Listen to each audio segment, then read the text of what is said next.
Hola, hola, buenos días. Buenos días. ¿Qué tal? Buenos días. ¿Sí me escucho bien?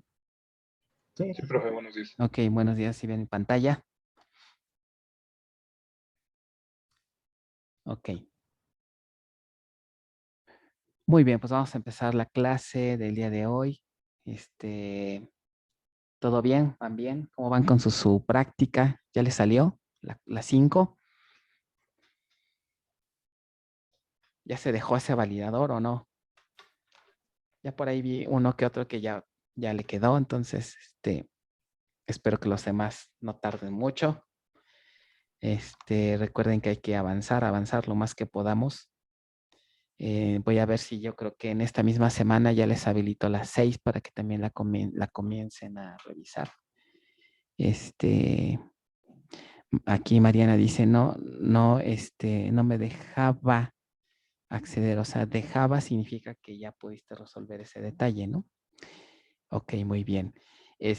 Pues sí, mire, no pasa nada, no pasa nada si se retrasan un poquito respecto a las fechas que están en Classroom.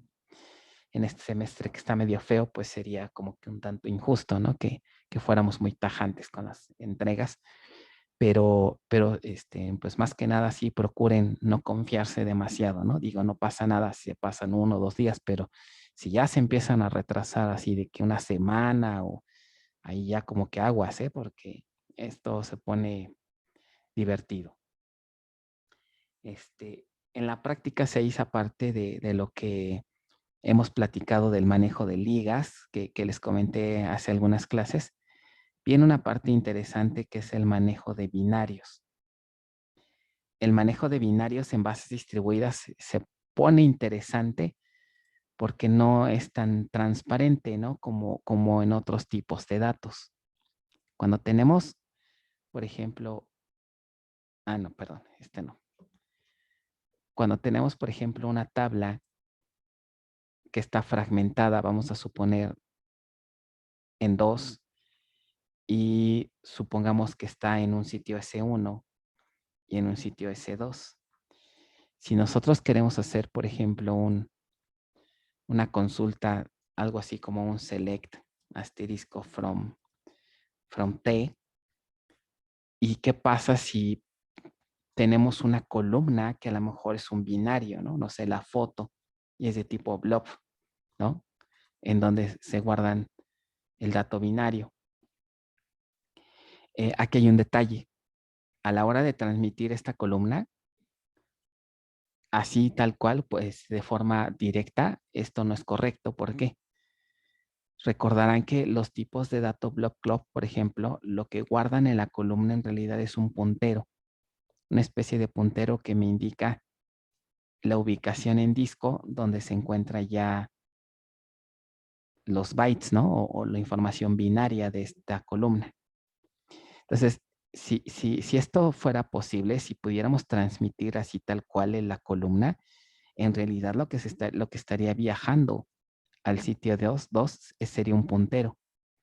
Pero están de acuerdo que este puntero no tiene o carecería de sentido en otro nodo, porque esta es una referencia pues hacia algo local, ¿no? Hacia el mismo nodo. Entonces, este puntero no tendría razón de ser en otro nodo.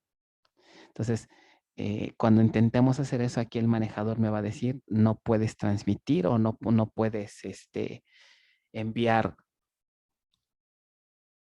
una referencia a un dato blob a otro nodo. Entonces, aquí tenemos que hacer algo para manejar estos datos binarios. Eh, Como tal, bueno, no es como muy relevante para la asignatura, ¿no? Aquí donde tiene que ver con bases distribuidas, que ustedes aprendan cómo manejar un dato binario cuando necesiten transmitirlo de un nodo a otro, ¿ok? Entonces aquí el detalle es que se pone interesante porque para resolver esto necesitamos hacer programación PLSQL, ¿ok? Aquí necesitamos hacer programación PLSQL. Entonces, en la práctica 6 ya vamos a tener que meternos con programación PLSQL. Hay dos técnicas para resolver esta problemática. En la práctica yo les llamo la estrategia 1 y la estrategia 2. En ambas hay que hacer programación. La estrategia 1 es un poquito más compleja porque hay que hacer varios objetos. Hay que crear por ahí funciones y hay que crear por ahí un tipo de dato personalizado para que me represente a este objeto. Entonces implica hacer funciones, implica hacer por ahí programar un tipo de dato personalizado en PLSQL, ¿no? La práctica los lleva de la mano, más o menos. Entonces yo esperaría que no tengan mayor inconveniente. Dependiendo qué tanto se les complique, lo que podemos hacer es hacer una clase o en la clase extra que tenemos, darles una pequeña explicación de cómo se resuelve esa práctica por si se les llega a ser compleja. Pero sí necesito que me avisen. Oye, ¿sabes qué? La práctica 6 de plano me está costando mucho trabajo, no la entiendo, no sé qué hacer, ya me hice bolas, ayúdanos. Avísenme, porque si no me dicen nada, pues yo asumo que con lo que tienen ahí explicado es suficiente. Por ahí creo que en la práctica hago referencia a unos videos, me parece. No recuerdo si están o no, pero si están, pues igual conviene verlos. Si no, pues podemos repetir la clase para que se entienda. Algo importante que también incorpora esta práctica es un concepto que tiene que ver con en programación PLSQL, SQL dinámico.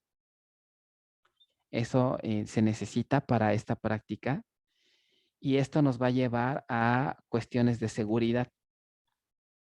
Cuando programamos con SQL dinámico podemos caer en situaciones sobre todo de un concepto que es muy interesante, SQL injection, ¿ok? O inyección de SQL. Inyección de SQL.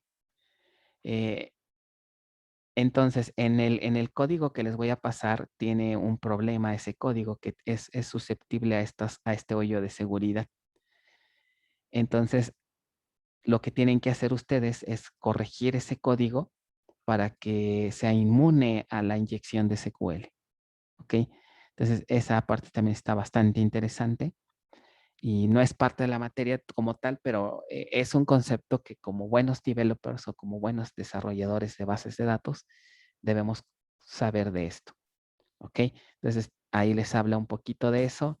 Y también el manejo de excepciones es algo que, que se va a usar. Entonces, como pueden ver, sí está pesadito, ¿no? Esta parte de PLSQL. Repito, en el PDF de bases 1, en el tema 10, está un PDF donde habla todo lo que es PLSQL, ¿no? Todos estos temas están ahí en ese PDF. Entonces, igual si alguien no está familiarizado con esto, les puede ayudar, ¿vale? Bueno, repito, si se les complica mucho esta práctica, avísenme y podemos hacer una clase extra para ilustrar cómo se resuelve, ¿ok? En el chat me dicen, las tablas que generemos son las que se hicieron en la práctica 4 y si tenemos mal alguna parte de la práctica 4, contaría el arrastre del error. Sí, lo que va a provocar es que si algo traes mal de la 4, a la hora que en la 5, a la hora que corras el validador, ahí te va a saltar el error. ¿Ok? Entonces, algunos compañeros ya me han mandado correo de que justamente tenían detallitos en sus modelos relacionales. Y a la hora de hacer la 5 y de correr el validador, pues ahí les saltan esos errores. Entonces sí, sean cuidadosos, por eso revisamos las respuestas en la 4. Que deben de cuidar los nombres de sus fragmentos, deben de coincidir, por eso en la práctica les pide cierta notación, les pide cierta convención para que no tengan problemas en más adelante. Todas las prácticas de aquí en adelante traen validador, entonces tiene que cumplir con todo lo que se pide para que no tengan problema. ¿Ok? Entonces tengan ahí cuidado con ello. Y si urge ya que saquen las 5, ¿ok? Si todavía no la han hecho, apúrense porque ya de las 6 en adelante, las 6, las 7 y la 8 están pesadas. Recuerden que aquí estamos en distribuidas, se supone que ya es la parte última de todas las materias de bases, ¿no? Ya llevaron bases 1, ya llevaron avanzadas y ahora están en distribuidas y aquí ya se junta todo. SQL, PL/SQL, y pues obviamente la parte de la materia que es la parte de distribución. Entonces ya están más agresivas las series, las prácticas, ¿eh? Entonces, abusados. Bien, vamos a continuar con entonces la clase. Si no hay alguna otra inquietud de las prácticas, hoy vamos a hacer un quiz. Al final de la clase, hacemos el quiz. Recuérdenme, si no se me va el tiempo, unos 15 minutos antes. Bueno. Siguiente punto es, la clase anterior ya terminamos de ver el algoritmo de Nested Loop, ¿cierto? A nivel general, nada más para recordar, vimos dos técnicas, dos ejemplos, que con estos dos ejemplos que ustedes dominen, no hay problema para cuestión de examen, ¿no? Con esto es más que suficiente. ¿Qué técnicas vimos? Una, recuerden, cuando tenemos un índice en la FK, en la tabla hija, perdón, en la tabla hija. En este caso, casi siempre, la mayoría de las veces, el optimizador toma al índice de la FK como tabla inner, ¿ok? Y el caso 2 fue cuando no hay índice en la FK, entonces el manejador toma al revés, ¿no? La tabla padre toma al índice de la llave primaria como tabla inner para tratar de que el algoritmo sea eficiente. Entonces, estos dos escenarios, revísenlos, estudienlos bien, porque de aquí puede que venga un ejercicio así en examen, ¿no? Bien entendidos, que todo se entienda, que no quede duda. Entonces, esas son las dos técnicas. La buena noticia es que los otros dos métodos para resolver un join son mucho más sencillos que un nested loop. Entonces, pues ya, descansamos un poquito, ¿no? De todas estas complejidades, pero aún así sí tienen su chiste, ¿no? Bueno, si no hay dudas con nested, vamos a empezar con lo que sería el siguiente algoritmo, que son hash join.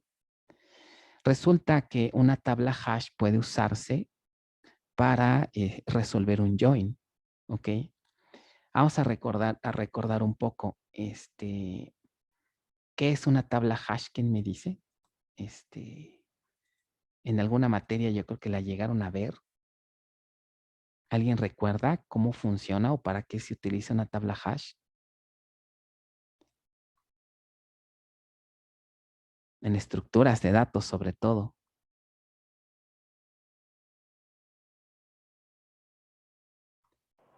Pues era una estructura de datos en la que tenías un número especial y ese número te mandaba un valor asociado.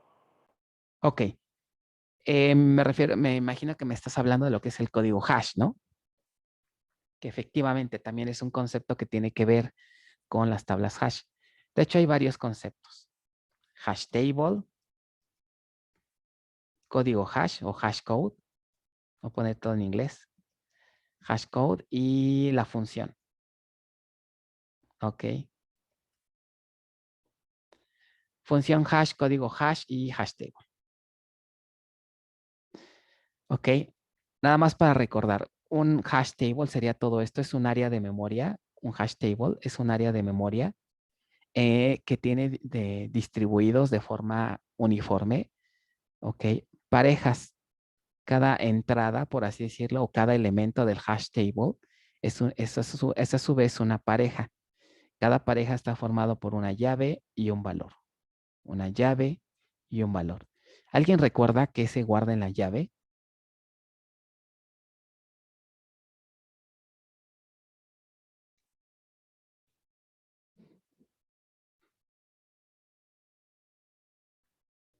El valor de la llave, nadie, es justamente al valor del código hash de un cierto dato. De un cierto dato. ¿Ok? Y el valor, pues, no es otra cosa más que un dato que también guardamos aquí. ¿Ok? Entonces, uno de los usos que tienen los hash tables es para hacer búsquedas. Los hash tables para búsquedas son es una técnica muy eficiente porque digamos, la característica que tiene un hash table en conjunto con la generación de códigos hash es que los tiempos de acceso para encontrar un dato en el hash tienden a ser constantes sin importar qué tan grande sea el hash table. Entonces, esto es muy atractivo para hacer búsquedas porque ¿qué significa? Que puedo tener un montón de datos y para encontrar a uno de ellos, si esto lo meto en un hash table, el tiempo que me tarde en encontrarlo va a ser constante independientemente de qué tan grande sea ese hash. Entonces, por lo tanto, resulta ser un algoritmo de búsqueda eficiente. ¿Ok? Entonces, por esta razón se utiliza como una de las técnicas para resolver un join. Entonces, para entender cómo funciona un hash, primero necesitamos entender bien, pues, sus elementos, ¿no? Les decía, imagínense que este es una especie de directorio telefónico en donde a lo mejor tenemos aquí como llave, tal vez a lo mejor el nombre de un contacto, ¿ok? Y como valor, pues nos dice su número de teléfono, ¿no? Es como normalmente tenemos un directorio. Aquí tenemos como llave, a lo mejor,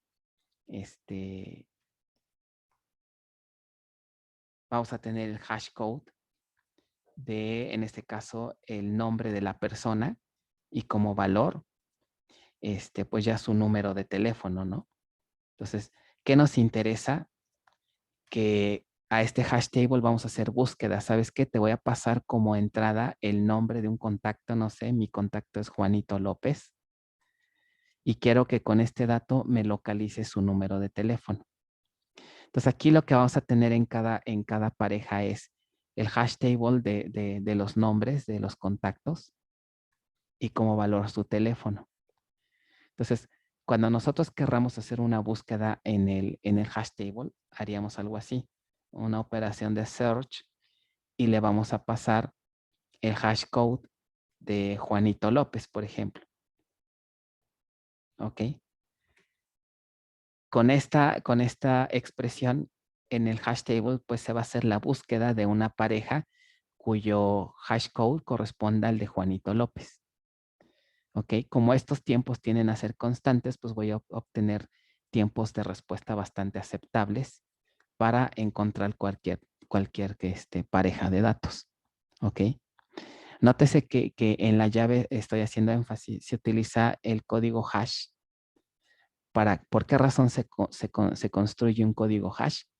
Para que la distribución de las parejas en el hash table en la memoria sea lo suficientemente homogénea y eso es lo que me va a permitir que los tiempos de acceso tiendan a ser constantes.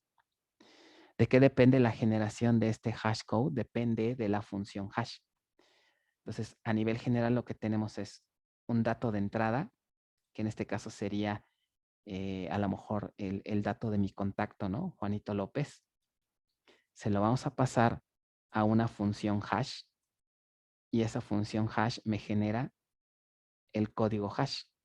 Este código hash es el que al final de cuentas se guarda aquí en la llave. O sea, las llaves siempre tienen códigos hash que se obtienen a partir del dato de entrada. ¿Ok?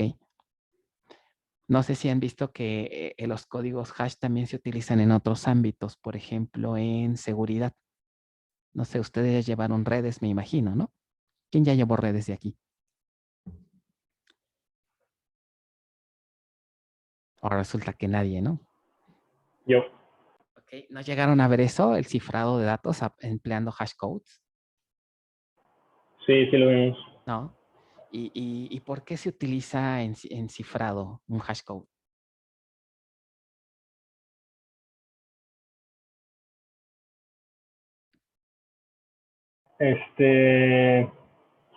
No me acuerdo muy bien, pero era porque, según yo, tenía que estar muy codificado para que nadie espiara lo que estaba haciendo.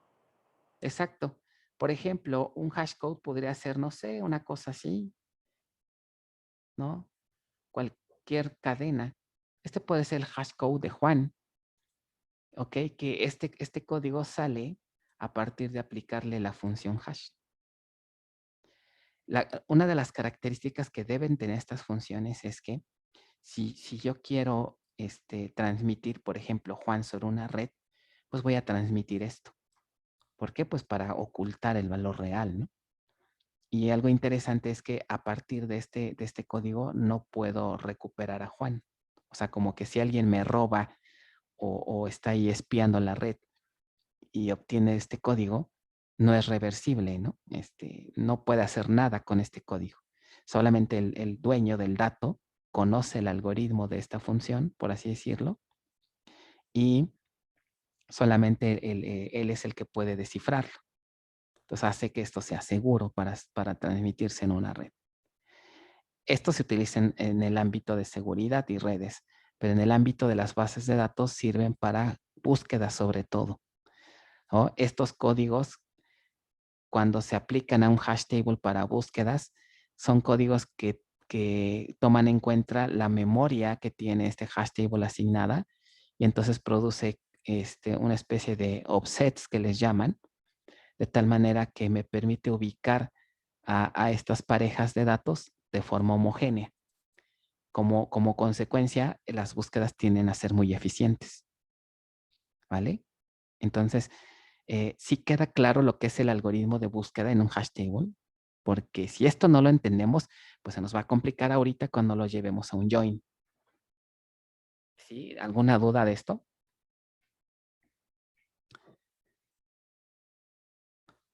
Ok, entonces, ya que entendimos para qué se usan las hash tables en el ámbito de las búsquedas, ahora vamos a relacionarlo con lo que sería un join, ¿vale? Entonces, vamos a ver. Resulta que cuando tenemos tablas muy grandes, es decir, cuando ya un nested loop, a pesar de las mejoras que vimos de tener indexadas FKs, algo del estilo, puede que sean demasiados los datos y que hacer un nested ya me representa un costo fuerte. Cuando eso ocurre, entonces el optimizador puede optar por la segunda técnica, que es un hash join. Entonces, a nivel general se emplea para realizar joins con conjuntos grandes de datos. Algo importante, hacer una búsqueda en un hash siempre se hace empleando el operador de igualdad. Quiero buscar una pareja cuya llave sea igual al valor que le proporciono. No puedo hacer búsquedas con operadores de mayor que o menor que, ¿no? Con operadores de comparación no me funcionan aquí. Por lo tanto, esto se ocupa cuando se tenga que la condición del join sea la igualdad, o sea, sea un X-join. Que esto ocurre el 99.9% de las veces, ¿no? ¿A qué se refiere un X-join? Se recordarán de bases 1. Casi siempre en nuestros join es cuando ponemos ID de la tabla padre igual a ID de la tabla hija, ¿no? Casi siempre igualamos llave primaria con llave foránea para hacer un join. Pero el estándar SQL no nos impide que de repente tengamos algunos joins medio raros en donde ocupemos otro operador que no necesariamente es la igualdad, ¿no? A este tipo de joins se les llama non-X join, ¿ok? Que son muy raros que los lleguemos a usar en una sentencia SQL, pero son factibles. Al final de cuentas, esto es una expresión de comparación y es válida, ¿ok? Entonces, esta técnica con un hash join no sirve, pero no nos preocupa tanto, ¿no? Porque la mayoría de las veces usamos un X-join, ¿vale? Entonces, luego dice, si el optimizador decide utilizar esta técnica, aquí va a pasar algo parecido. ¿Se acuerdan que en nested tenemos outer table e inner table? Aquí vamos a tener algo similar, nada más que se les llama de manera diferente, ¿ok? De cualquier manera, siempre también aquí el optimizador va a tratar de seleccionar a la fuente de datos que tenga el menor tamaño. Igual, nada más que en este algoritmo se le conoce como, ¿dónde están aquí los nombrecitos? Bueno, como la tabla que se va a llamar driving table, ¿ok? Y otra que se le va a llamar proof table, ¿no? Perdón, no es driving, es build table, perdón. Build table sería el equivalente a la tabla outer en nested loop y proof table sería equivalente a la inner, ¿ok? Entonces, de la misma manera, la tabla que tenga la menor cantidad de registros se va a seleccionar como build table. ¿Por qué se le llama build table? Porque es la tabla o la fuente de datos que se va a usar para construir el hash table. O sea, que esto qué quiere decir que supongamos que build table tiene todos estos registros. ¿Ok? Entonces, a partir de cada uno de estos registros vamos a construir un hash. Por cada uno de los registros que tenga el build table voy a agregar una entrada en el hash. ¿Ok? Una entrada en el hash. Ahora, quisiera que ustedes trataran de pensar un poquito y tratáramos de deducir qué dato es el que estaría en la llave. ¿Ok? Sobre todo aquí. ¿Qué dato creen que es el que estaría en la llave? ¿O qué nos convendría guardar en la llave para efectos de hacer un join?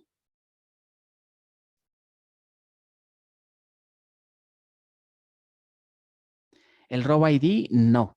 Curiosamente, no es el row ID. ¿Ok? No es el row ID. Lástima. Bueno, voy a seguir explicando un poquito más el algoritmo y ya conforme se vaya entendiendo, y quisiera que ver si descubren quién sería, pero no, no es el row ID. ¿Ok? Fíjense, bueno, entonces sigamos explicando. Entonces decíamos, el optimizador selecciona a la fuente de datos con la menor cardinalidad para formar a lo que sería el build table y con el build table se crea un hash table. Entonces, ¿para qué se crea un hash table? Bueno, la base de datos utiliza ese hash table para localizar correspondencias con la otra tabla. O sea, no perder de vista, ¿no? Un join implica que tengo dos fuentes de datos, tengo registros en cada una y lo que quiero para hacer un join, pues es para este registro ver qué correspondencias tiene con la otra fuente, ¿no? ¿Cómo se verifica qué correspondencias hay? ¿Cómo sé que un registro corresponde con el otro? ¿Quién me dice? ¿Qué tengo que comparar para saber que hay una correspondencia de este registro con uno o con más registros de la otra tabla? ¿Qué condición es la que aplicamos siempre para validar correspondencias? ¿Con la llave foránea? Ya igualando primaria con foránea, ¿no? El ID de esta tabla lo comparo con el ID de la otra, típicamente con una FK. Entonces, la idea es que tengo todos estos IDs, ¿ok? Y dijimos que si esta es la tabla menor, estos van a estar en el hash. Entonces, por lo tanto, voy a utilizar el hash para hacer búsquedas, ¿ok? Voy a hacer búsquedas para ver si cada uno de los elementos que están en la otra tabla acá existen en el hash. Y si existen en el hash, quiere decir que hay una correspondencia. ¿Vale? Entonces, no sé si con esta explicación ya me podrían decir quién podría estar en la llave.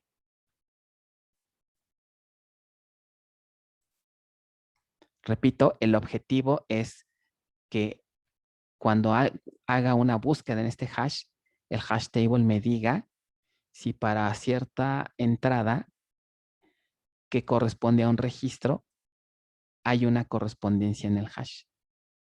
Si el resultado es correcto, quiere decir que entonces ya tengo un join, ¿no? De un registro, encontré su correspondencia. Entonces ya puedo hacer join entre ellos. ¿No? ¿Qué La dato? llave primaria. Exacto. Pero ahora sería la primaria, o en general sería la primaria siempre y cuando ¿qué? Si tú me estás diciendo que es la primaria, ok, puede ser. Quiere decir que me estás hablando de la tabla padre, ¿no? Porque esta es la PK. Eso está bien. Y entonces quiere decir que acá tengo la hija. Y acá tiene su FK, ¿no? Si ustedes me dicen que la primaria es la que va a dar aquí en la llave, ¿quién debería de tener la menor cardinalidad entonces?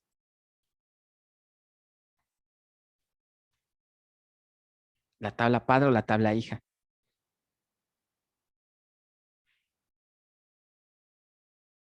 Recuerden la regla que este hash debe contener la fuente de datos que tenga ¿qué? La menor cardinalidad.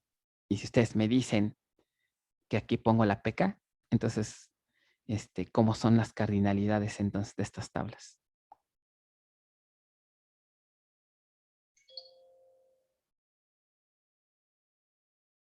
¿O quién es mayor y quién es menor? Yo diría que la que contiene la PK sería la que tiene menos registros porque, por ejemplo, en la hija puede presentarse que esa PK esté referenciada más de una vez. Exacto. O sea, recuerden, en general debería de ser la padre, pero ¿por qué? Siempre y cuando tenga menos registros. Porque si es al revés, digo, puede darse el caso. Si es al revés, entonces a lo mejor el quien está en el hash es la hija, ¿no? Los IDs de la hija. Ahora, en estricto sentido, ¿se guarda realmente aquí el ID o qué se guarda?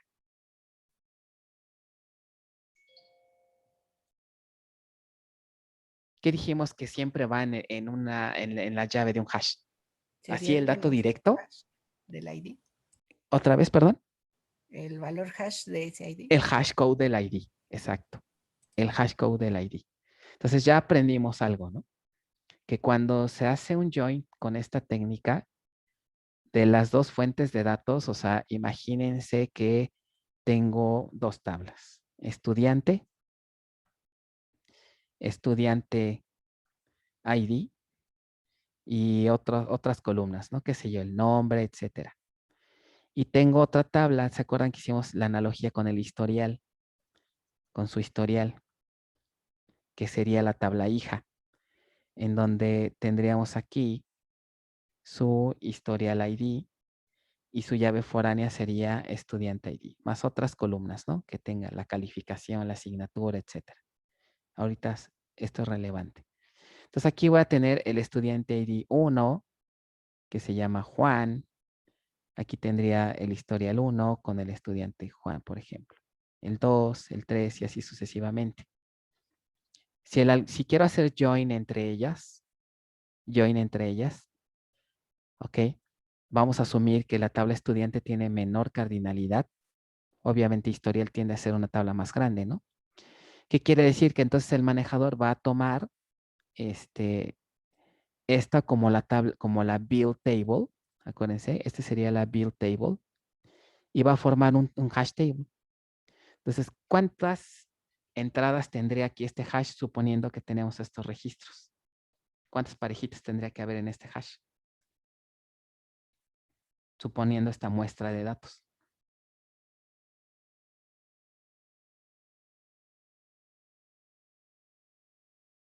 ¿Cuántas parejitas tendría que tener el hash table?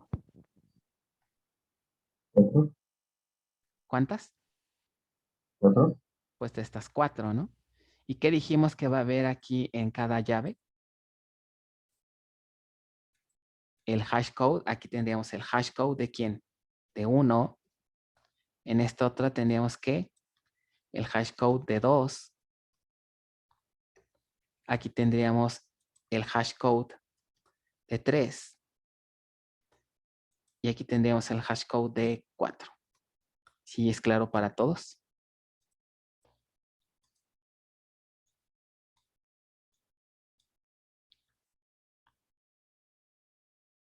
¿Ok?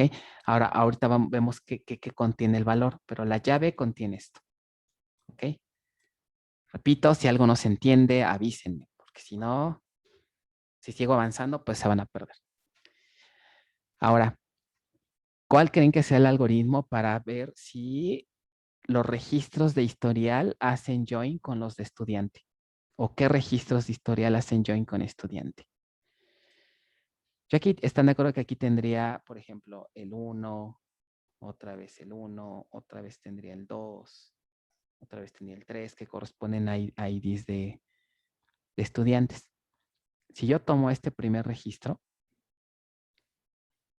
¿qué tendría que hacer para encontrar si este registro tiene correspondencia con algún otro registro en estudiante? Que en este caso, pues aquí lo vemos que hace correspondencia con este, ¿no? Porque tenemos que este ID, pues corresponde con este ID. ¿Ok? ¿Qué tendría que hacer el algoritmo para encontrar estas correspondencias contemplando este hash?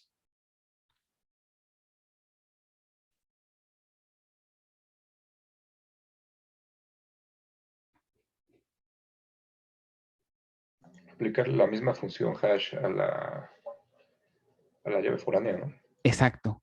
Paso número 1, ¿qué sería? Voy a tener que auxiliarme de otra,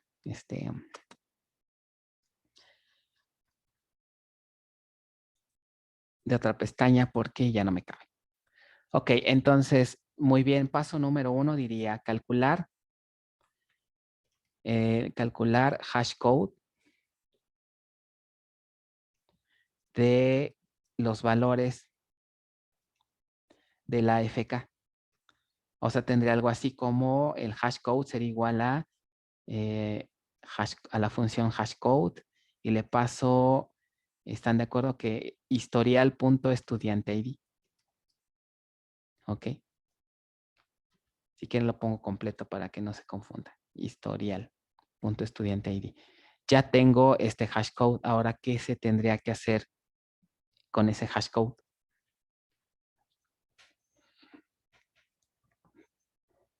Compararlo con el hashcode de la llave primaria, ¿no? Del otro tabla. Tendría que ser una operación de un search en el hash table, ¿no? Busca en hash table quién este código hash. ¿Ok? El resultado de esta búsqueda pues me va a regresar cierto número de entradas en el hash, ¿no? Me diría, pues ¿sabes qué? Esta entrada, esta pareja es la que hace match con este registro. Entonces, de esa manera es como el manejador va detectando, ¿no? Que este registro hace match con esta entrada. Ahora, ya que entendimos esto, con esto que ya comprendimos, ya me sabrían ustedes decir qué creen que tenga entonces el valor que va a haber aquí. ¿Qué debería de haber aquí? Para poder hacer ya la unión de un registro de historial con uno de estudiante.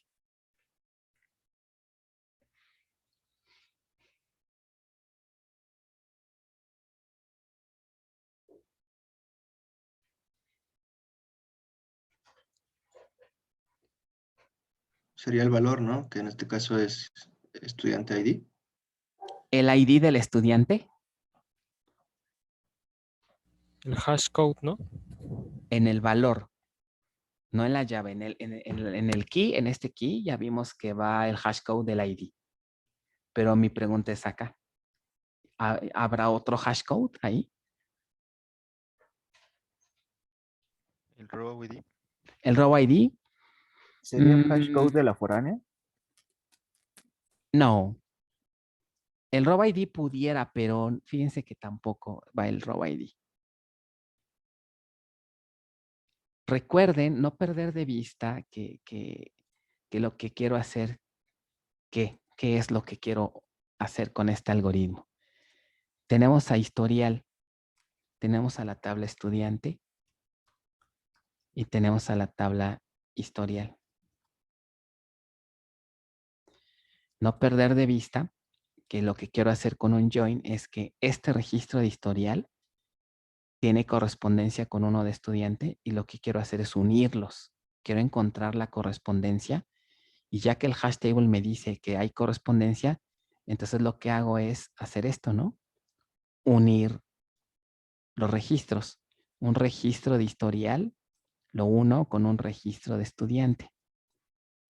Ahorita yo ya tengo los registros de, más bien, el hash table se construyó con esta tabla, ¿no? Entonces dijimos que este era el build table. Por lo tanto, historial es el proof table. ¿Por qué se llama proof table? De probar, ¿no? De tabla de prueba. Porque ya que construye el hash con todos los datos de estudiante, que son todas estas parejitas que tengo aquí, estudiante este hash se construyó con esta tabla. Entonces, ¿qué es lo que hace el algoritmo? Vamos a recorrer cada uno de los IDs de la foránea, que en este caso sería de historial, de estudiante ID que está en historial. Entonces, para el estudiante 1, para el estudiante 2, que sería esto, ¿no? El estudiante 1 de historial voy a buscarlo en el hash. O sea, es como si en el hash estuviéramos buscando la otra parte del registro para unirlo. Entonces, aquí dijimos que van a estar los hash codes de estudiante. ¿Ok? Del ID, nada más del ID, para poder compararlos con estos IDs. Y en realidad están de acuerdo que lo que estoy tratando de encontrar, pues es el otro pedazo, ¿no? Del registro que corresponde a estudiante para poderlos unir. Y entonces esto ya es un join de un registro. Entonces estoy buscando esta partecita. Por lo tanto, ¿qué debería de haber aquí?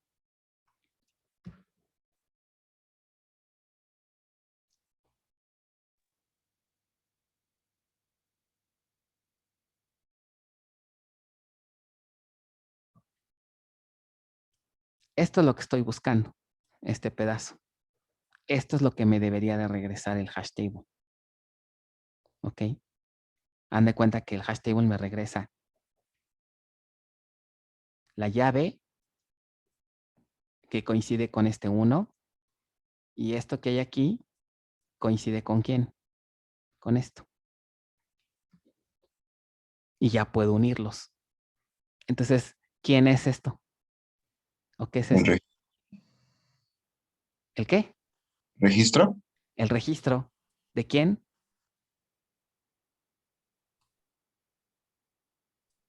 ¿De quién? En este Del ejemplo. de estudiante ID en este ejemplo.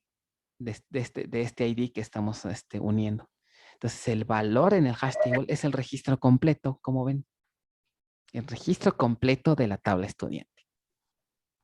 Entonces se hace como una copia de la tabla estudiante. Así es, así es. Es como si agarráramos la tabla estudiante y la metiéramos en un hash. ¿Ok? Entonces hacer el join ya se vuelve algo trivial, ¿están de acuerdo? Porque nada más me busco la correspondencia que hay en el hash. ¿Ok? Y es como un rompecabezas, ¿no? Tengo una parte del rompecabezas de la pieza y la otra parte, si es que existe, está en el hash table. Entonces, lo único que hace el algoritmo del hash es hacer las búsquedas para ir pegando, ¿no? Entonces, a la hora de terminar así, a la hora de correr el algoritmo, pues se van formando, ¿no? Los registros ya unidos. Este es de historial, este es de estudiante. Va a depender, obviamente, de la consulta. Por ejemplo, si en la consulta nada más nos piden el nombre del estudiante, el apellido, pues puedo optimizar, ¿no? A lo mejor no guardo el registro completo, sino guardo nada más los atributos, pues, que me interesan, ¿no? Pero bueno, a nivel general, el algoritmo considera, pues, un registro en estudiante, ¿no? El caso extremo sería, pues, cuando me pidan todas las columnas de estudiante, ¿no? A lo mejor estas optimizaciones podrían hacer para tratar de ahorrar un poco en memoria, ¿no? Pero realmente se guardan aquí los datos que requiera la consulta para, ya sea para mostrar o para hacer algún filtro. ¿Vale? ¿Dudas de esto? Del contenido de un hash del hash en un hash join. ¿Se entendió? Profe, esto es entonces lo mismo que vimos en la parte final de la parte 1, donde indican cómo se hace un index hash join. No. No tiene que ver. O sea, en el otro nada más se usan Ok, ya te entendí. Sí, cuando en la parte 1, la última parte, vimos que había un método de acceso que era ¿qué? El index hash join. Index hash join. Sí, se llama así porque dijimos que se hacía un join entre índices, ¿no? ¿Se acuerdan? En ese método de acceso. Un join entre un índice 1 y un índice 2. Se llama así porque la técnica que se utiliza para hacer el join entre estos índices es justamente este algoritmo que estamos viendo, un hash join. ¿Ok? Pero el hash join aplica para, no nada más para índices, ¿no? Sino para tablas, ¿no? Hacer joins entre tablas. En ese caso del index hash join, entonces el valor vendría siendo el índice. El valor, como el índice nada más tiene dos columnas, que sería el row ID y el valor de la columna indexada. El row ID no, porque el row ID sería el equivalente a la PKFK, ¿estás de acuerdo? En el Sí. caso de un índice. Entonces, lo que iría en el value de ese hash sería el valor de la columna indexada, nada más, ¿no? Si indexaste el nombre o el email de un estudiante, lo que iría aquí en el value, pues serían los valores de la columna indexada. Es un solo dato. No sería todo el registro como en el caso de una tabla. ¿Ok? Sí, gracias. O sea, los hash tables de un join entre índices son muy cortitos, ¿no? Son pequeñitos porque nada más contienen un dato, un valor, ¿no? Pero aquí pudieran contener hasta todo el registro de la tabla. Sí, todo el registro completo. ¿Ok? ¿Alguna Sí, otra profe. duda? Entonces, básicamente, pues ya les expliqué el algoritmo, ¿no? Como les decía, el algoritmo básicamente se ilustra con este pseudocódigo. Empiezo a recorrer cada uno de los registros, pero ¿de quién? ¿De la bill o de proof table? ¿Quién es esta? ¿Bill o proof table? Bien. Ok. Bueno, Entonces, se empieza, aquí primero recorro cada uno de los registros de bill table. ¿Para qué? Para construir el hash. ¿Se fijan? Este primer pedacito lo que hace es, dice, insert hash table. Lo que estoy haciendo es construir un hash table. ¿Ok? Entonces vean que le pasamos algo que se llama slot number. ¿Quién es slot number? ¿El hash de quién? ¿Qué entenderíamos por esta expresión? Small table row.join key. Quise ponerles este código porque así tal cual está en la documentación de la base de datos. Pero si se fijan, es justamente lo que estamos platicando. ¿Quién es quién es small table row.join_key? ¿Quién sería de acuerdo a lo que estamos platicando?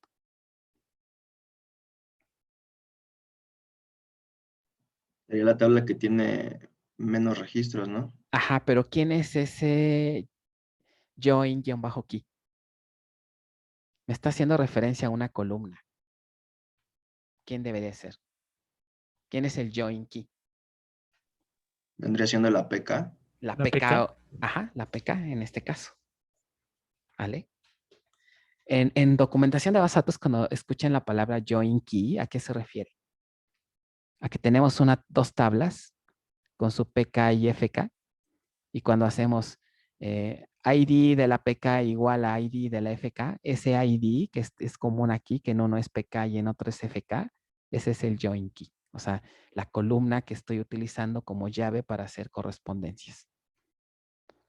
Y observen, por cada uno de los registros del build table que hago, insertamos ese hash code que es este. Él es nada más que en la documentación le llaman slot number. No es otra cosa más que el hash. Y vean qué es esto. Small table row. ¿Qué me está diciendo esto?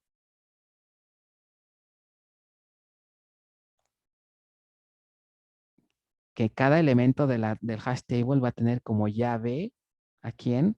Al código hash, justamente de la columna que me sirve para hacer las correspondencias. Y esto es el valor. ¿El valor quién es? ¿Qué dice aquí? Small table row. ¿Qué me está indicando esto?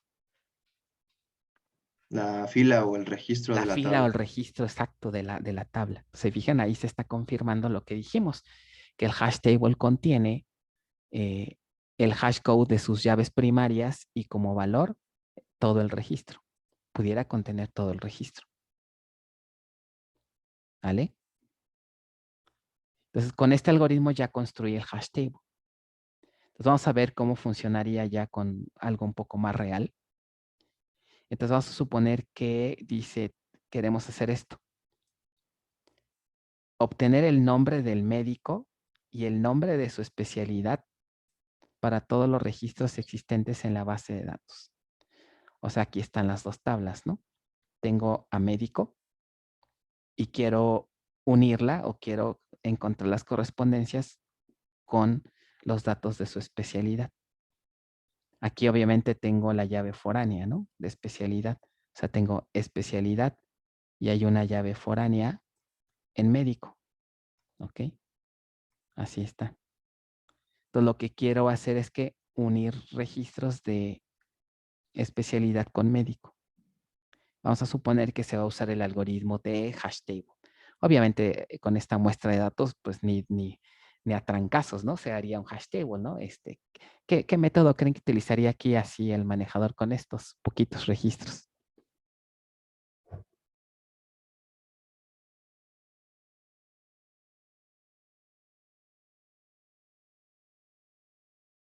¿No? ¿Cuál es el algoritmo que se usa cuando son no tantos registros?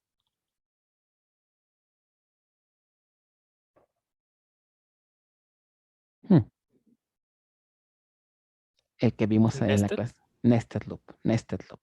Nested loops para cosas no tan grandes. ¿Ok? Pero bueno, vamos a suponer que usamos o que forzamos un hash join aquí. Entonces mi primer pregunta sería, así nada más de ver las tablas, no tenemos ninguna condición de filtro. ¿Quién sería build table? ¿Especialidad o médico? Especialidad. Especialidad porque tiene menos registros. ¿Cómo se vería el hash table? Ahorita vamos a revisar. Este sería el join, obviamente. Como pueden ver, es meramente mostrar ciertos datos, hacer un de las dos tablas, es join entre ellas. Este es el predicado del join y el plan de ejecución. Ahorita revisamos el plan de ejecución. Lo primero que quiero que observen es, efectivamente, lo que va a pasar es esto. Tengo la tabla especialidad. A especialidad ID le construyo su hash. De hecho, hay una función en Oracle para hacer ese hash que se llama, curiosamente, ¿verdad? ¿Cómo se llama? Sora hash, ¿no? Bueno, no sé, en la empresa tienden mucho a todo ponerles el prefijo hora. Por ejemplo, cuando hacemos revisión de código para hacer, así como se hace revisión en GitHub y así, en Oracle tiene el equivalente. ¿Y cómo creen que le llaman?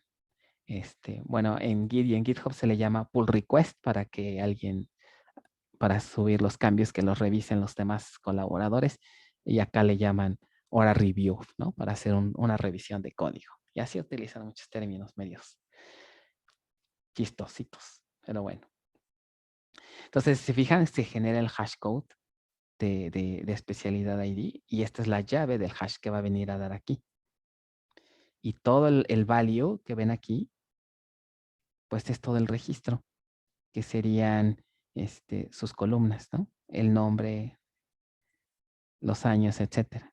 Entonces, todo el registro se guarda aquí como valor. Y ya construimos nuestro hash table. ¿Vale? Bien.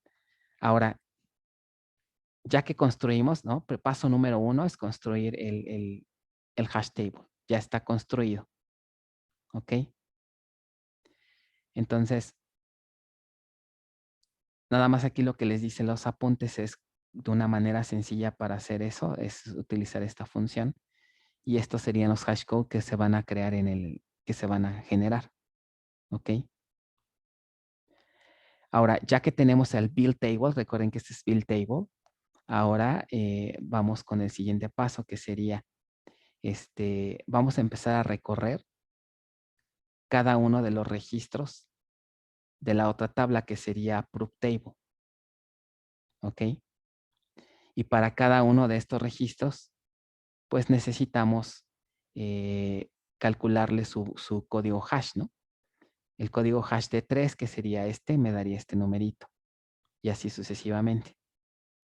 Ya que tengo este código hash, ahora le digo al hash table, haz una operación de búsqueda. Entonces, para cada uno va a buscar, ¿no? A ver, dime si tienes esta pareja, ¿no? Más bien una pareja que contenga este hash code. Entonces, obviamente aquí se van a hacer las correspondencias, ¿no? Estos 3 registros que están con la flecha negra, pues van a apuntar a este registro. Y los otros 3, pues van a apuntar a este otro, ¿no? Entonces, al encontrar correspondencia, pues ya las puedo unir, ¿no? Puedo unir la parte de médico, que sería esto, con la parte de especialidad, que sería el valor que está acá. ¿Ok? Y es como puedo encontrar las correspondencias y pues finalmente mostrar los resultados. ¿Ok? Y pues prácticamente eso es todo lo que es el algoritmo. ¿Ok? No hay más. Entonces, ¿cómo se ve esto en un plan de ejecución? Los planes de ejecución de un hash join son muy sencillos. Generalmente no hay tantos pasos, hay menos pasos que en un nested, porque en un nested, acuérdense que es hacer el for anidado y luego ver si puedo auxiliarme de un índice para hacer un index range scan o un unique index scan, si es que estoy usando la PK como inner de la tabla padre. Y luego de ahí tenemos que hacer un table access by index row ID para traerme los demás datos de la tabla, ¿no? Y ya. Aquí no. Aquí normalmente, como son tablas grandes, casi siempre se hacen tables successful para formar el approve table, ¿no? Perdona, a build table, ¿ok? Que sería este primero. Nótese que aquí el orden importa. El primer renglón que aparece corresponde a la tabla que se utilizaría para formar a build table, que sería especialidad. Como pueden observar, pues tiene una cardinalidad mucho menor que médico, por lo tanto se utiliza la menor para hacer el hash. Después se hace otro table access full. ¿Para qué? Pues para poder iterar, ¿no? Accedo a médico, empezó a iterarla para ver si hay correspondencia con especialidad haciendo uso de un hash join, como se ve aquí. Y ya por último, pues hacemos la proyección. ¿Ok? ¿Se fijan? Pues es sencillito. ¿Vale? Dependiendo las condiciones que tengamos aquí, pues ya pudiera hacerse a lo mejor aquí, en lugar de hacer un table access full, si tuviera alguna condición y si esa columna estuviera indexada, pues a lo mejor se haría un index range scan. No es común que ocurra eso. ¿Por qué razón? Porque si aplicamos filtros a las tablas, eso va a provocar que los registros disminuyan. Y al disminuir, a lo mejor el optimizador ya no utilizaría hash join porque ya no son tantos registros por los filtros iniciales. Y entonces el plan va a cambiar a un nested loop, ¿no? Entonces, como pueden ver, hash se ocuparía cuando son joins grandes, ¿no? Con tablas más grandes. Ahora, ¿qué tan grandes? Tal vez se preguntarían, bueno, tampoco podríamos ir a pues infinito, ¿no? Porque fíjense que, como ustedes seguramente ya se dieron cuenta, pues este hash table requiere memoria, ¿no? Requiere memoria. Entonces, un punto aquí, digamos, en contra de este algoritmo, es que si son tablas demasiado tan grandes, dijimos que era para joins con muchos registros, pero ¿qué tantos, no? Si de plano son demasiados, ahora puede ser que no nos alcance la memoria para construir el hash. Una desventaja de este algoritmo es que forzosamente todo esto, todos los registros de la build table tienen que estar en memoria, porque si no, ¿cómo hago las búsquedas? Entonces, hash join es una técnica así buena, pero me puede solicitar buenas cantidades de memoria, ¿no? Para hacerlo. En nested loop es más procesamiento y en hash join es más memoria. ¿Ok?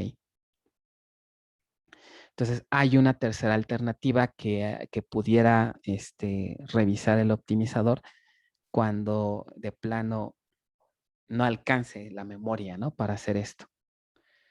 Y pudiera voltear a ver la última técnica que sería un sort merge join. Bueno, antes de verla, quisiera preguntarles si hay alguna pregunta, alguna duda de este segundo algoritmo.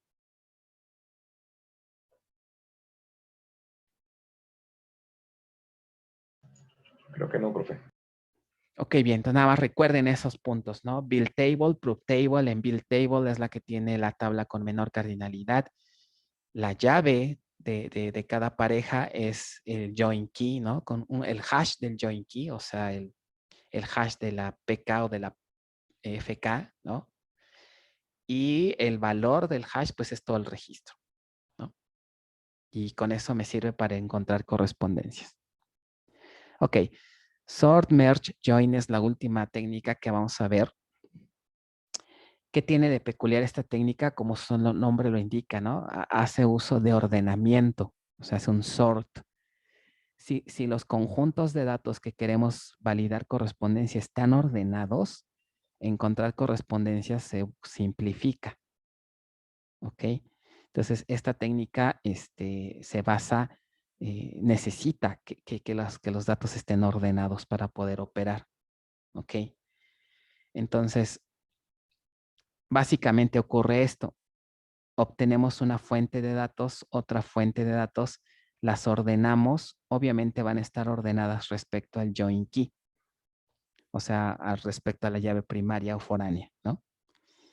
Y después se hace una operación de merge, por eso se le llama merge, es decir, si encuentra una correspondencia de con a la hora de estar ordenadas, pues unimos o fusionamos esos registros, ¿no? Y ya tenemos el join resuelto. ¿Ok? Entonces, ¿en qué situaciones se podría utilizar esta estrategia? Se puede utilizar en lugar de un hash para procesar grandes cantidades de datos. Como les decía, son tantos que ya el hash table se sale caro construirla por la cantidad de memoria. La condición del join no es una igualdad, por ejemplo, mayor, menor. Aquí sí se pudiera utilizar joins raros, por ejemplo, un non-equijoin. Sí pudiera utilizarse porque sí soporta, ¿no? Hacer comparaciones como mayor igual, menor igual y obviamente la igualdad, ¿no? A diferencia de un hash join que ahí sí que siempre requiere que sea la igualdad, ¿ok? Ahora aquí hay otro punto. Para poder hacer el ordenamiento hay que considerar lo siguiente. El optimizador tiene que evaluar si le sale más barato ordenar o si le sale más barato construir un hash. Hay veces que sale más caro ordenar que construir un hash. ¿Ok? ¿Por qué? Porque aquí implica, pues, aplicar un algoritmo, por ejemplo, un quicksort o algún algoritmo eficiente de ordenamiento. Pero ordenar grandes cantidades de registros pudiera tener impacto en desempeño, ¿no? Entonces, el ordenamiento, pues, no es un algoritmo tan sencillo, ¿no? Por muy optimizado que esté. Pero, ¿qué creen? ¿Se acuerdan que los índices ya tienen los datos ordenados? Por efecto del árbol, ¿no? Recordarán los árboles B. Si yo indexo la columna nombre, los nombres de un cliente, en las primeras hojas del lado izquierdo tendrán los nombres que empiecen con A y hasta el último, pues los que empiecen con Z, ¿no? O sea, el índice ya me da datos ordenados. Entonces, por lo tanto, ¿qué va a evaluar el optimizador? Si hay un índice disponible, pues lo va a usar para poder ahorrarse la operación de ordenamiento. Aunque de la que no se va a salvar va a ser de la otra, ¿ok? Y ahorita vemos por qué. Entonces, va a tratar el manejador de ver si ya están las cosas ordenadas y si no, ni modo, va a tener que lanzar un algoritmo de sort. Si a pesar de lanzar ese algoritmo de sort el costo es menor, pues entonces esta técnica puede ser buena. ¿Ok? Entonces, si existe un índice, el manejador puede omitir el ordenamiento del primer conjunto de datos, pero el segundo siempre se ordena. Ahorita vamos a ver por qué un poquito más adelante, ¿no? Entonces, básicamente de eso se trata, ¿no? Aquí el optimizador tiene que evaluar si ya están los datos ordenados, utilizaremos esta técnica. Si no están ordenados, pues tal vez nos convenga mejor hacer un join, un hash join, porque el ordenamiento suele ser más costoso que la construcción de una tabla hash, curiosamente, ¿no? A nivel general. Pero bueno, una ventajota que tiene este algoritmo es que la memoria que utiliza no es tanta. Si los datos no caben en memoria en un hash, entonces se ocupa sort. ¿Por qué? Vamos a ver más adelante que este algoritmo va escaneando los conjuntos de datos. Entonces no tiene que cargar todo en memoria, puede ir cargando por pedazos. Puede escanear un pedacito, lo procesa. Ya que acaba de ese pedazo, carga otro y así se va sucesivamente. Y este ya puede liberarse. Entonces no requiero tener todos los datos en memoria. Entonces por esa razón, esta técnica puede ser bueno para grandes cantidades de joins, ¿no? Joins grandes. ¿Ok? Si se llegara a utilizar un hash join, un hash table, por ejemplo, y si ya no caben los registros, muchas veces lo que hace el manejador es empezar a swapear, ¿no? Como le llaman coloquialmente, ¿no? O sea, va a tener que poner momentáneamente parte del hash table en disco para poder, a lo mejor construir la otra parte. Y cuando se hagan las búsquedas igual, ¿no? Va a tener que primero buscar en un pedazo y luego buscar en el otro que está en disco. Pero obviamente eso va a impactar el desempeño, ¿no? Entonces de ahí es donde se puede usar este algoritmo. Entonces, miren, para ilustrar cómo opera, vamos a hacerlo con estos conjuntos de datos. Vamos a suponer que estos son los IDs de estudiante y estos son los IDs de estudiante que están en historial y aquí en estudiante. Si los IDs estuvieran ordenados en ambos, vean que el algoritmo para detectar correspondencias es muy trivial y es muy rápido. Se va escaneando, el algoritmo empieza escaneando el dataset 1, que nuevamente el dataset 1 se procura que sea el pequeño, ¿no? El que tenga menos datos.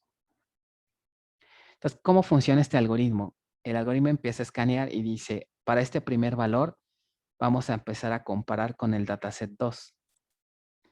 ¿Cómo es el 10 con respecto al 20?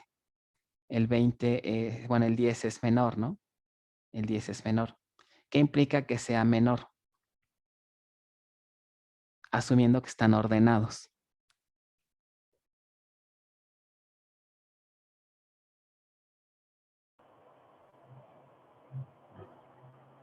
Que ya no va a haber ningún otro valor. Ya no va a haber exacto. Como es menor y están ordenados, ya no tiene caso seguir buscándolo porque no hay correspondencia. Ese 10 no va a tener correspondencia, podemos garantizar por el ordenamiento. Por lo tanto, ese 10 se descarta. Se descarta al no haber correspondencia y se avanza. Entonces, viene el siguiente, que es el 20. Volvemos a revisar. Revisamos en el último valor que checamos en la iteración anterior, que sería la primera, ¿no? ¿Cómo es el 20 con respecto a este 20? Son iguales. Al ser iguales, pues ya encontramos una correspondencia. Cuando se encuentra una correspondencia, en lugar de avanzar, se sigue avanzando en el dataset 2. Entonces volvemos a preguntar, ¿este 20 corresponde? Pues sí corresponde. Aquí ya van 2 registros, ¿no? Seguimos avanzando. ¿Cómo es el 20 con respecto al 40? El 20 ahora es menor. ¿Qué debo de hacer aquí en el algoritmo?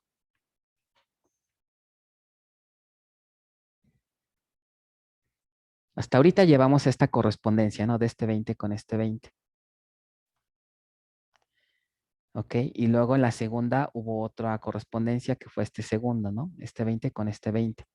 En la tercera me encuentro este 40, que es el 20 es menor. ¿Cuál sería el siguiente paso? Pasar al siguiente balón. Exacto, ya descarto este 20 porque ya no hay correspondencias porque es menor. Entonces descarto y avanzo en dataset 1. Sigo con el 30, empiezo a validar en el último valor que me quedé, que sería este 40. ¿Cómo es este 30 con respecto al 40? Menor. Se descarta, ¿están de acuerdo? Sigo con 40, reviso en el último, 40 con 40, hay un match. No, estos se descarta, estos no. Ok. Estos son los que vimos que se descartan. Llego aquí, hay este match. Ok. ¿Cuál es el siguiente paso? Avanzo por el dataset 2. ¿Están de acuerdo? Porque hubo un match. Reviso, encuentro otra correspondencia y continúo. Ok. Ahora con el otro 40 hay otra siguiente, otro match, otro y otro. Así sucesivamente, ¿no? Hasta llegar acá. Sigo estando en el 40. Del 40 ahora con el 60. ¿Qué pasa aquí con este 60? Este es menor, ya no va a haber match, descarto. ¿Ok? Sigo con el 50 y valido con el 60. ¿Qué pasa aquí? El 50, ¿cómo es? Ahora el 50 es menor, ¿no? ¿Qué paso debería de seguir ahí? Se descarta y se avanza el azul. Se descarta y se avanza, ¿no? Porque pues ya es menor. Entonces descartamos, llegamos a 60, validamos, hay un match. Ok, vuelvo a validar con 70.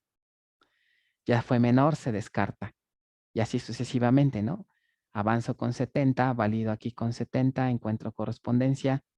Avanzo en el segundo, encuentro correspondencia. ¿Vale? Entonces, nótese que aquí no gasto tanta memoria porque lo que ya descarté, pues ya puedo liberar esa memoria, ¿no? Y lo que me falta, puedo ir cargando por pedazos, como les decía. No tengo que tener todo en memoria y llego al mismo resultado. ¿Vale? Entonces, aquí el detalle radica en que pues los datasets estén ordenados, ¿no? Vamos a ver cómo se vería ya el plan de ejecución. En un ejemplo real dice, obtener los nombres de los médicos y los nombres de sus especialidades.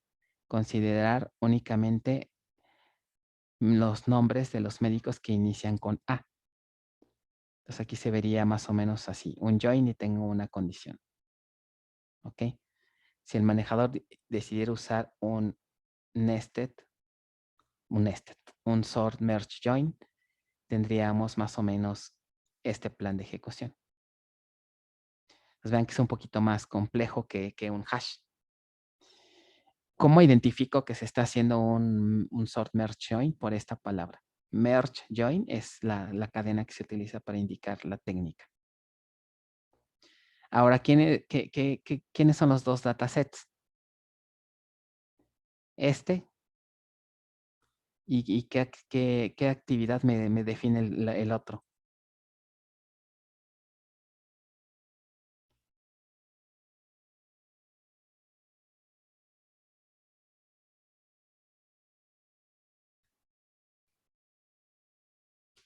¿No?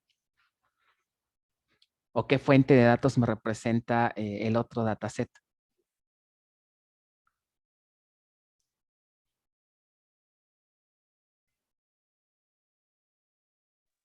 ¿Sería la tabla médico? La de médico, pero están de acuerdo que sería este ID 4.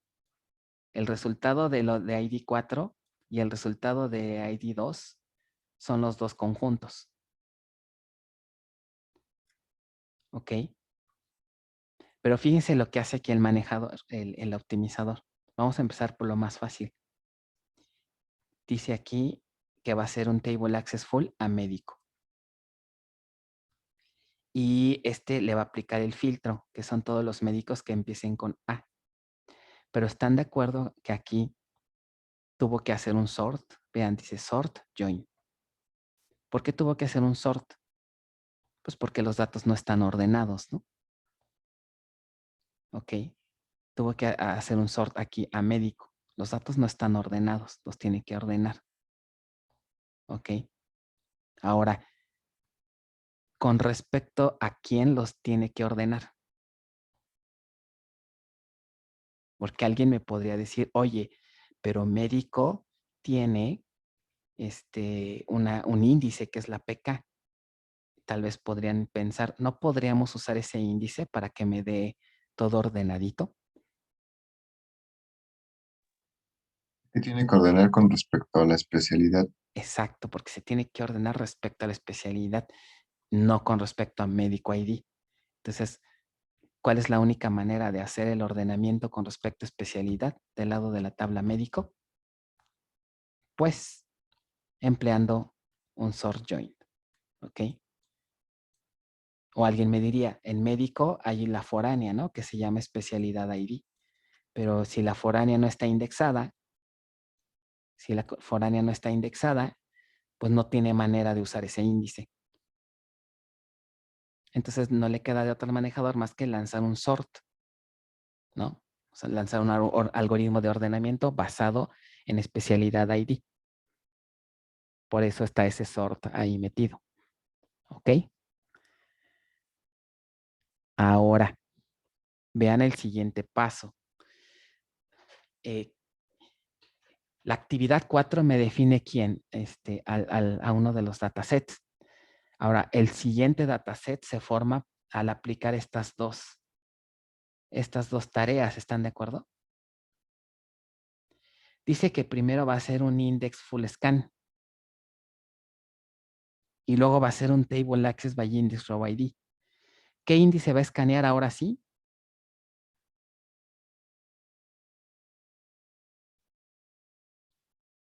El de la llave primaria de especialidad. Mi pregunta es, ¿por qué un index full scan aquí?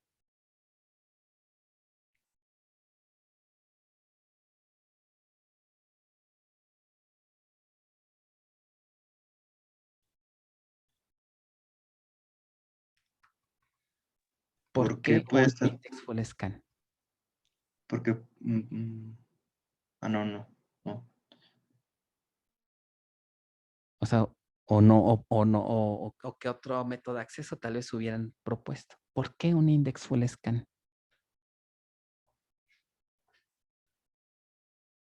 No perder de vista. Lo que se pretende con esta técnica es tener dos datasets. ¿Qué valor deberían de tener esos datasets? ¿Qué deberían de contener para poder aplicar el algoritmo? ¿Sería PK y FK? Ajá, sería la PK y el FK. Con el primero que estamos viendo, con este en el paso 4 y 5, este sería el primer dataset. Estas dos actividades se están aplicando para obtener el dataset 1 y el dataset 2. Vamos a bautizarlos así. Este dataset 1 entonces ya tiene todos los IDs de especialidades ordenaditos, el 3, el 4, el 5 y así sucesivamente, ¿no? Ya tiene todos los IDs y utilizó aquí la tabla médico, pero son puros IDs de especialidad. Aquí igual se repite, ¿no? A lo mejor varios médicos tienen la misma especialidad y así, ¿no? Ahora, ¿qué tendría que hacer para formar al dataset 2? El optimizador está proponiendo estos dos. ¿Quién me explica por qué o por qué se están haciendo esos dos?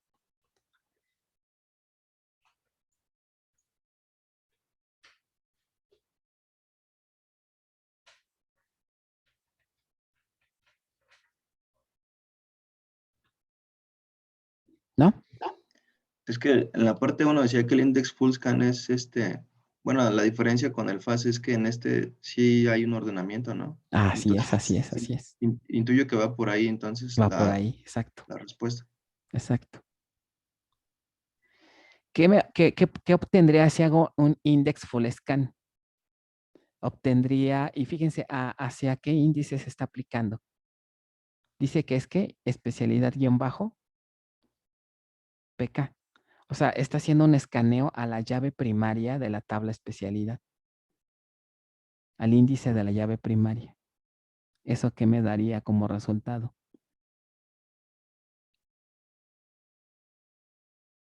Sería la especialidad ID, Ajá, pero me va a dar ya los IDs como ordenados. ya ordenaditos, que es justo lo que quiere este algoritmo, ¿no? Por eso está utilizando ese índice. Me daría esto, así. Entonces, como bien dice el algoritmo, una de las dos fuentes voy a tener que ordenarlas porque es la que contiene la FK. Y si la FK no está indexada, pues voy a tener que hacer un sort. Pero del otro lado, puedo beneficiarme de la PK. Digamos que esta parte de abajo es la tabla hija porque contiene la FK. Y la de arriba es la tabla padre.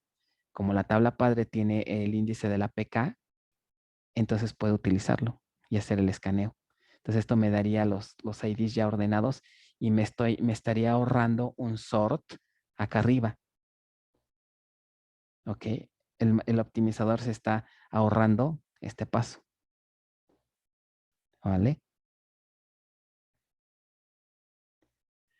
Hasta aquí duda. Usados, ¿eh? Porque luego esto se pregunta en examen y en series y demás. Perfecto. Entonces el orden de los datasets es primero hizo el de la tabla médico y luego el de la tabla especialidad. Realmente aquí es irrelevante quién haga primero. ¿Estás de acuerdo? Porque ejecuta estas dos esas actividades de manera independiente. O sea, da igual si haces primero uno y otro. Porque aquí no hay bueno. Pudiera darse, no, fíjate que sí tiene razón, no, el algoritmo más bien, no, es que como vas comparando datasets, realmente no es como un for anidado como en Nested Loop, ¿no? Aquí, por ejemplo, pudieras hacer primero pero no significa que por cada registro que obtengas o por cada valor tengas que hacer el 4 y el 5, ¿no? Ok, si no, esto pues se puede hacer una vez realmente, ¿no?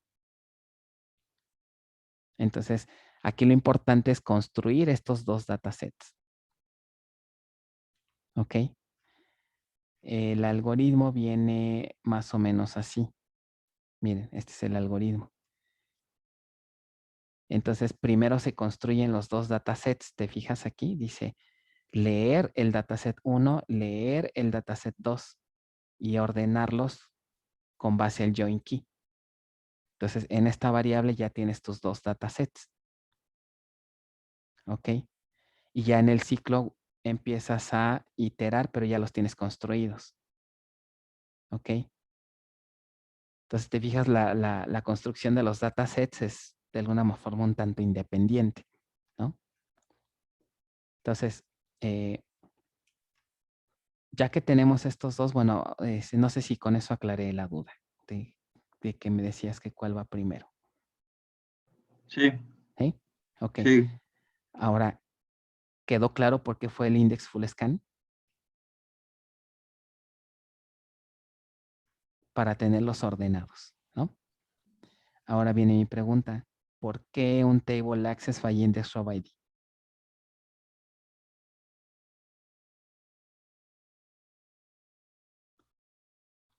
La respuesta está en esta línea.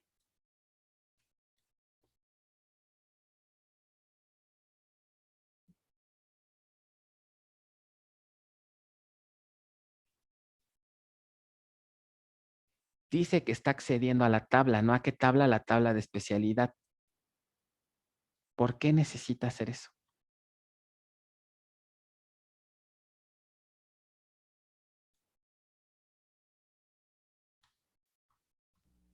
¿Obtener el nombre? Para extraer el nombre de la especialidad. ¿Y por qué lo quiere extraer? Pues porque no los están pidiendo en la consulta.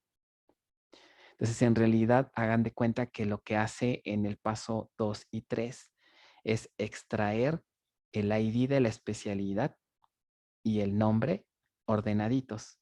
Es como si cada uno de estos elementos tuviera el ID y aquí va el nombre de la especialidad. Su nombre, su nombre, su nombre.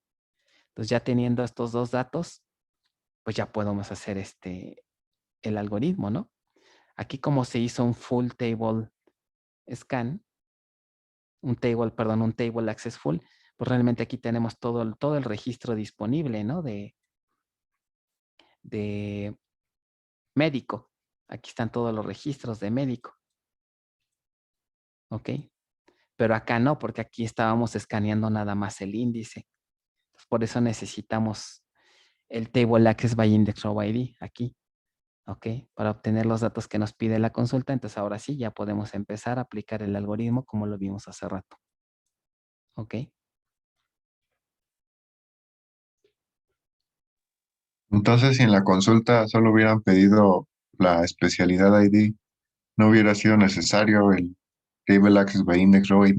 Exacto. Están de acuerdo que lo podemos haber omitido. Ok. Entonces, nuevamente, vean que hago énfasis.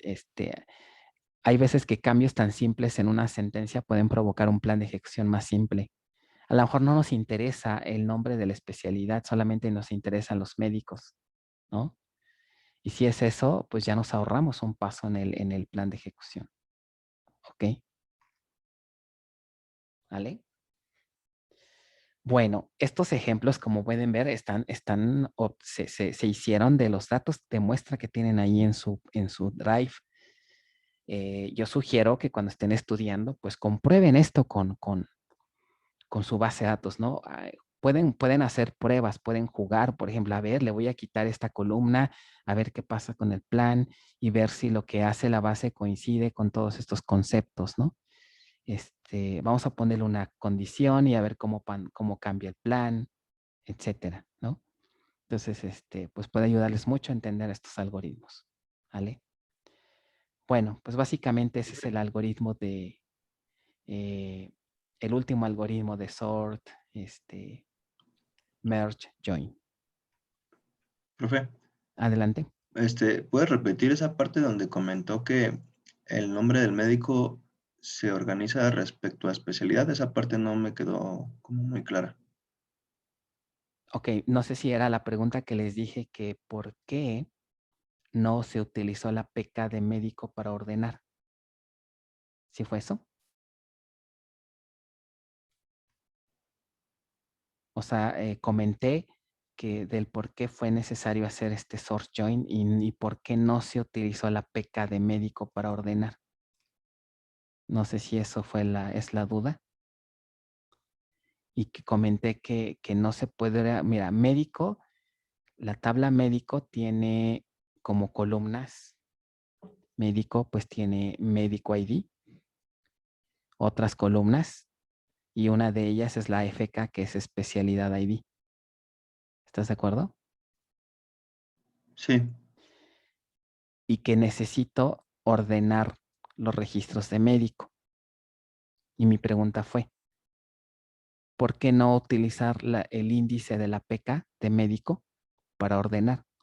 Puesto que el índice ya trae todo ordenadito, ¿no? Y la respuesta fue, pues no se puede, no es correcto, porque si utilizas el índice de la PK, estarían ordenados respecto a médico ID, pero eso no me sirve. ¿Qué es lo que me sirve? Que estén ordenados respecto a especialidad ID, porque este es el join key, ¿no? Este es el famoso join key o el atributo que utilizo para hacer el join. Entonces necesito que los registros estén ordenados respecto a esta columna.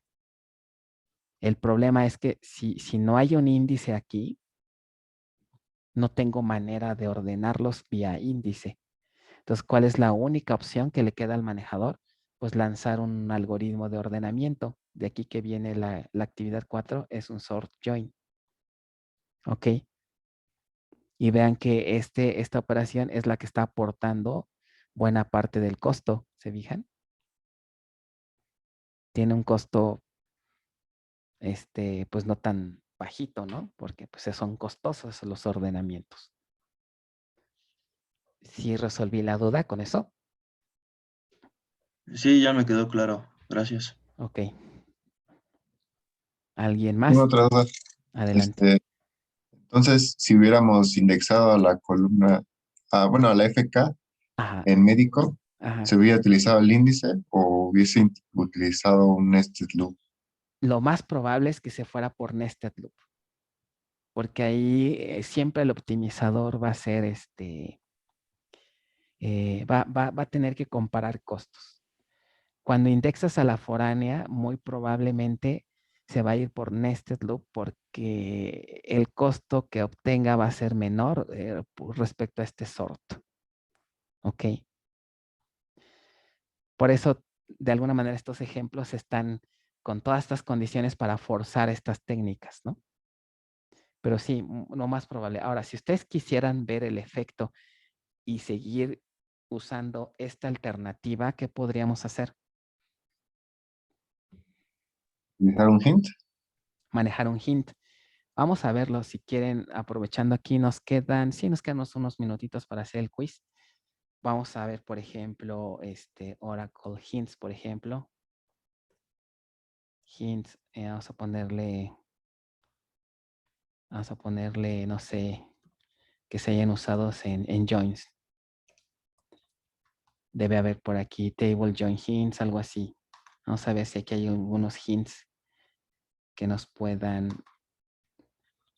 Debería dejarles de tarea eso, ¿verdad? Que investiguen los hints que me sirven para forzar un cierto algoritmo. Por ejemplo, del use NL es para nested loop. Déjenme ver si aquí rápido los encuentro.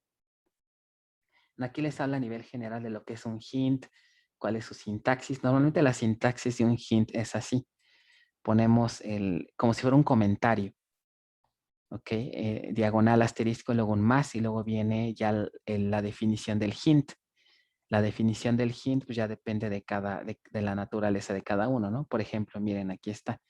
Este es el uso de un cierto hint, ¿no?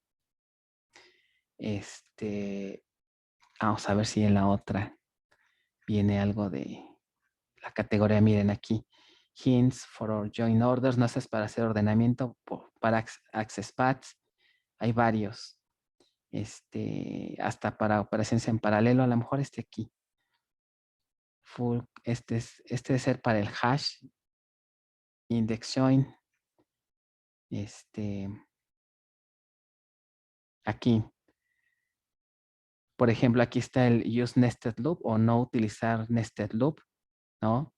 Hay otras variantes, usar nested loop con cierto índice para forzar cierto índice, por ejemplo, ¿no? O utilizar, mira, aquí están use hash, que si quieren forzar a que utilice hash join, y el otro que sería use merge para forzar a que se utilice en este caso el algoritmo que acabamos de ver. Así se vería más o menos. ¿Ok? Use hash o por ejemplo use merge. Aquí le diríamos que utilice un algoritmo de sort merge para hacer el join entre estas dos tablas, ¿no? Employees y departments, ¿no?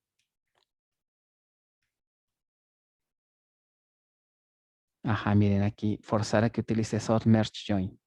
Entonces, podrían jugar agregando este hint, ¿ok? Entonces, ahí ya ustedes verían el plan de ejecución. Algo interesante que a veces se hace cuando quieran optimizar consultas es justamente esto, jugar con los hints y comparar costos. Por ejemplo, lanzan la instrucción así y van a ver cierto costo. Y pueden después auxiliarse de este hint, ¿ok?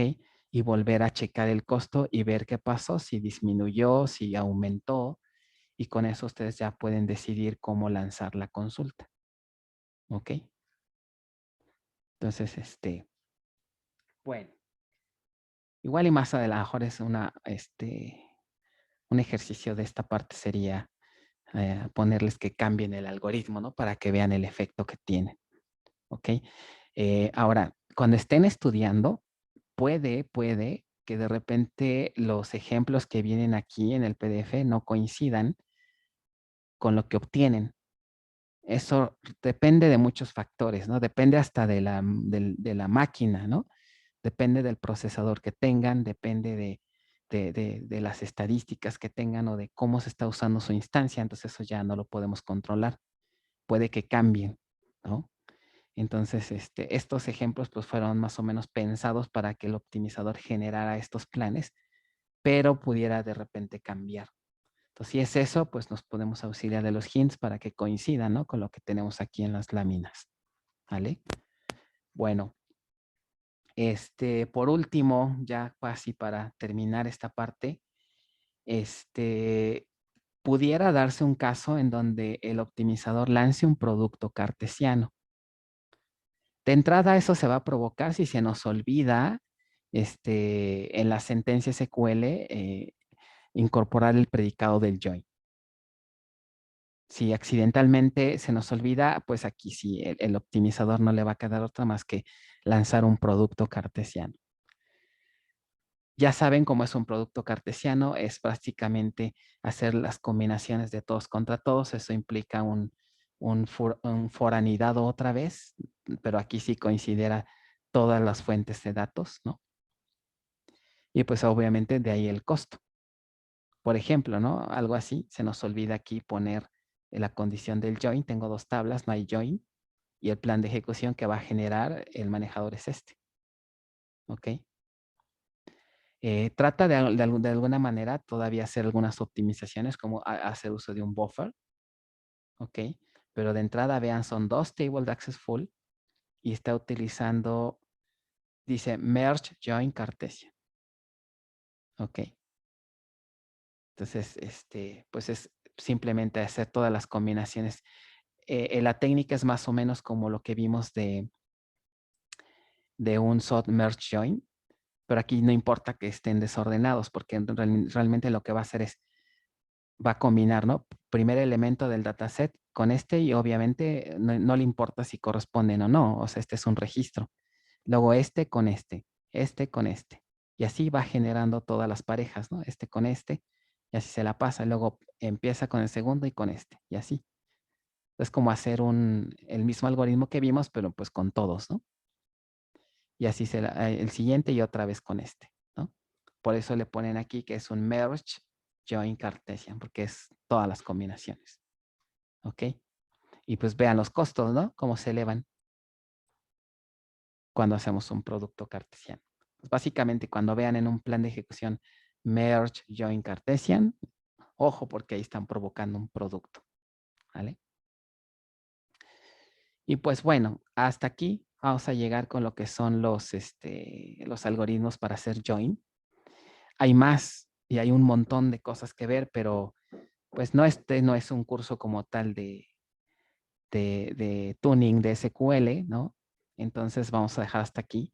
Hay más algoritmos, hay muchas más cosas que pueden aparecer en un plan de ejecución, sobre todo para otros tipos de joins, por ejemplo, qué pasa si es un outer, ¿no? También hay algoritmos especiales para outer, ¿no?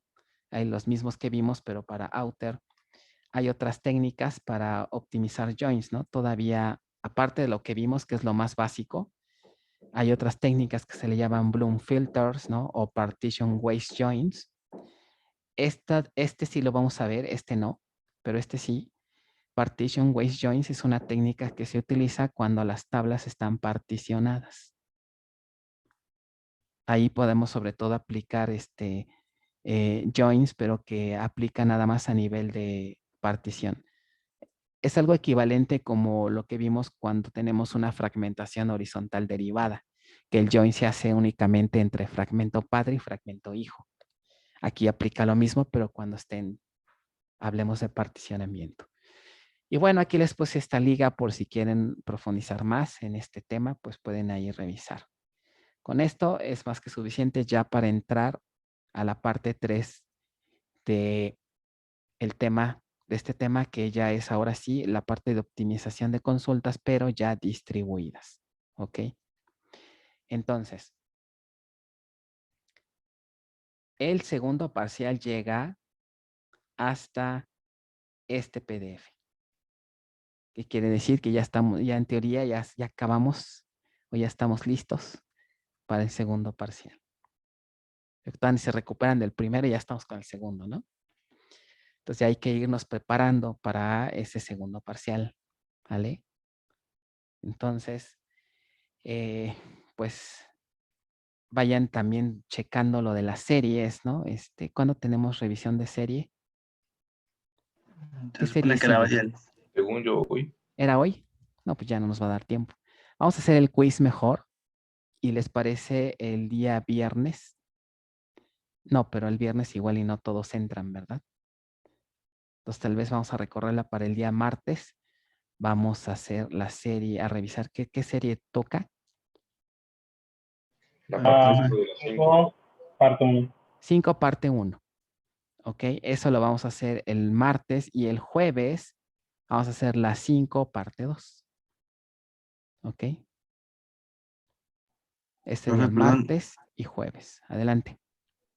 No sé si yo lo había comentado o yo no lo recuerdo. Entonces vamos a tener clases aunque sean las vacaciones Sí, administrativas. sí, Ok. sí. Lo comentamos en la reunión aquella del domingo antes de regresar de paro. Ah, con razón.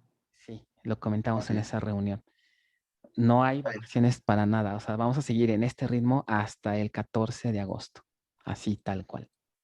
Ok, está bien. ¿No? Es la única manera de sacar el bien el curso. Entonces, pues ni modo. Y con las 3 clases, ¿no? Con las 3 clases, martes, jueves y viernes. Ni modo. Bueno, entonces vamos al quiz rápidamente. Vayan abriendo de favor su Classroom. No, aquí no es. Es en esta otra. Oh, es aquí mismo. Profe, entonces, ¿cuándo sería el segundo parcial? El segundo parcial, la siguiente semana nos ponemos de acuerdo. ¿Les parece? Pero ya no Sí. tarda, ¿eh? Yo creo que va a ser de esta semana que viene a la siguiente, la más tardar. La más tardar. ¿Ok? Sí, gracias. Ok, entonces déjenme ver qué quiz nos toca. Distribuidas. Nos toca del tema 3 y 4. Ok, tema 3 y 4. Entonces vamos a ver. 3 y 4. Vamos a hacer esta. Entonces, tipo examen para distribuidas 2021-2, ¿verdad? Ok. Aquí vamos a poner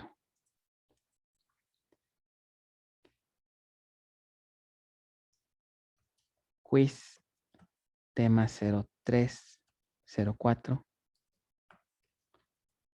01. Quiz del tema 3 y 4. Oh.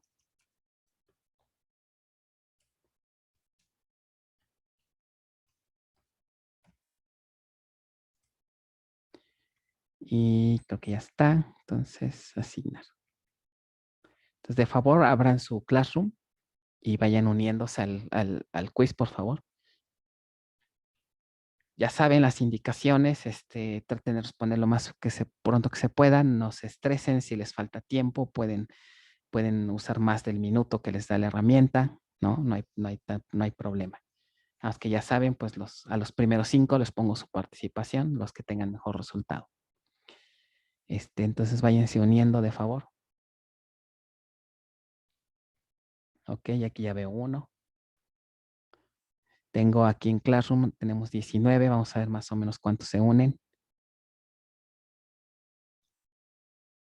Ok, van 7, 9.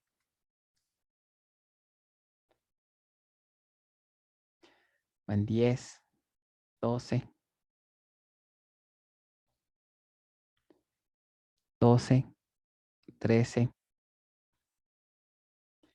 van 14,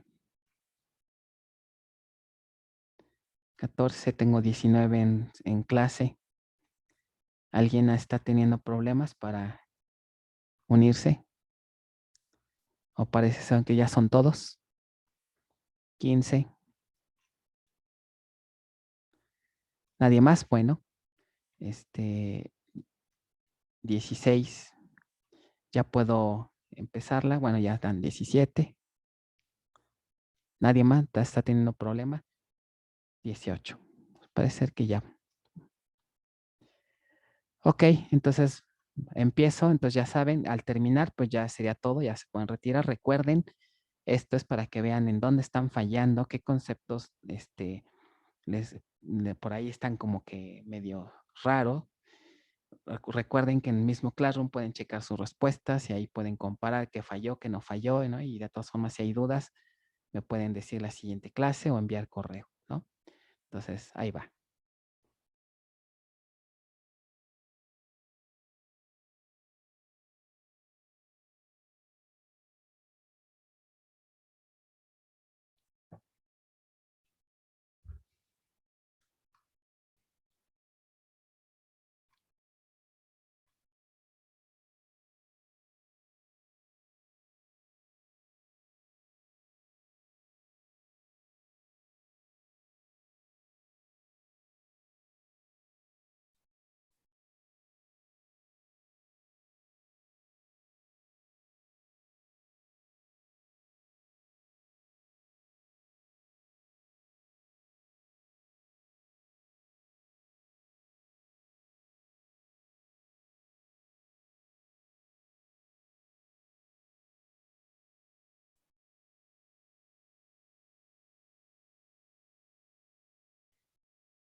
Ok, falta una persona.